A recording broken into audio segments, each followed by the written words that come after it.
today we're going to be taking a spin on a traditional dish, and we're going to be using some sage to make some crispy sage tofu. What I've done first is I've pressed the tofu. This isn't something you have to do for this dish, but because tofu is so full of moisture, if you're going to fry it to help it stay in that texture, it's really good to press it and take the water out.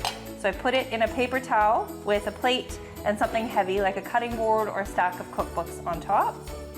And like you can see, if I squeeze how much liquid really came out of there. So a lot. I can take that. Thank you.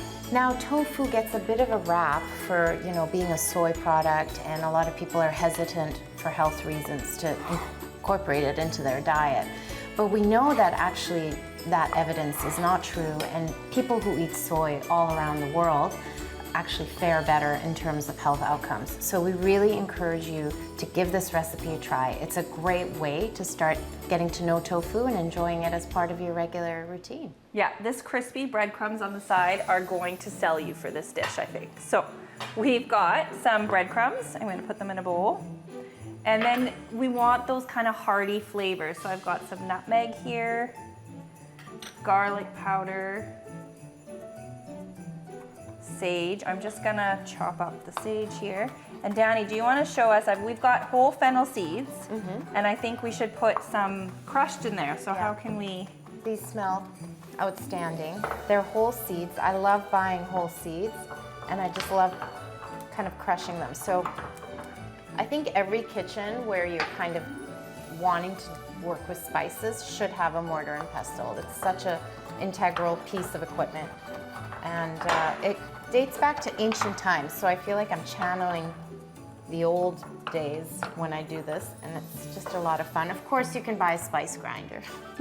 Or the spices ground already. Or buy them ground, but it's not the same as doing them by hand. And of course, when you do things by hand, they don't come out perfectly, but what you're trying to do is kind of take the pestle and just push the spices to the edge of the mortar, and the mortar has these ridges, so basically what you get is a bit of a powder. Oh, and I'm going to use some rosemary. Really, like, this is what you can put on the side of your holiday meal instead of to go along with your turkey or your roast. So I'm really trying to get all those flavors in here that you would put the rosemary, the sage, the nutmeg. Okay. Nutmeg's a really clever add-on because it's very meaty. So you're going to really get a lot of meatiness in that. So if you just blend. No. Do you want to just give me some that might be a little bit? Yeah, not all of it blended, but yeah, you can just do a little bit from the They are broken. Really good. Yeah. I broke up a lot of the seeds, but these fennel seeds are pretty hard. So I've got my tofu. You can cut this into small pieces, but to help with frying and really getting it crispy, I like them a little bit bigger.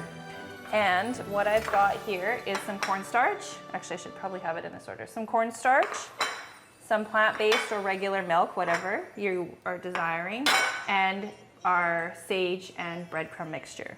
So you can take the tofu and you bread it in the cornstarch, shake off all that extra cornstarch, and then the milk, and then your breadcrumbs.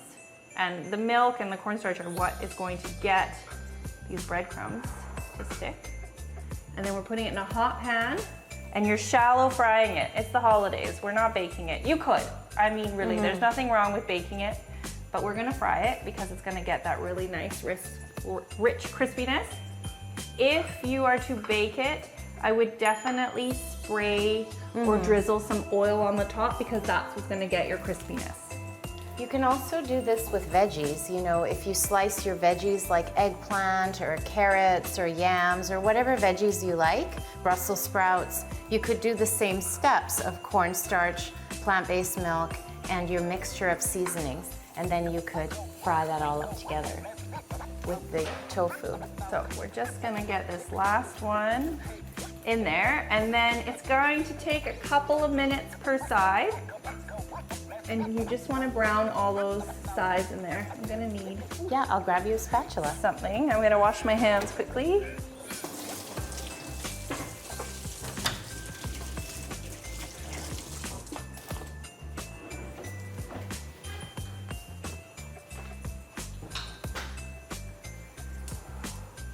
Okay, and then you just want to turn them over. You can see Oh, how that nice and looks so crispy good. that's getting. It smells amazing. And that sage smells so good, So right? good. It's that fresh sage that's really giving off those holiday vibes. And then you can serve this as an addition to your holiday meal. I'm not saying you have to make tofu for everybody instead of your turkey, instead of your roast, but sometimes it's nice to have that plant-based alternative, and you never know how much people are actually gonna eat. It's amazing, like when you put this as part of kind of like a Mediterranean platter, it's a great add-on. And I even like it kind of cubed, like I would do the tofu in cubes, and then you have little toothpicks so people can kind of pick up a cube of tofu that's been battered like this. That's also a really nice way of serving it. So hopefully you will try this recipe, really give tofu a chance, as I like to say, and enjoy embracing the flavors of the holidays while eating some vegetarian options.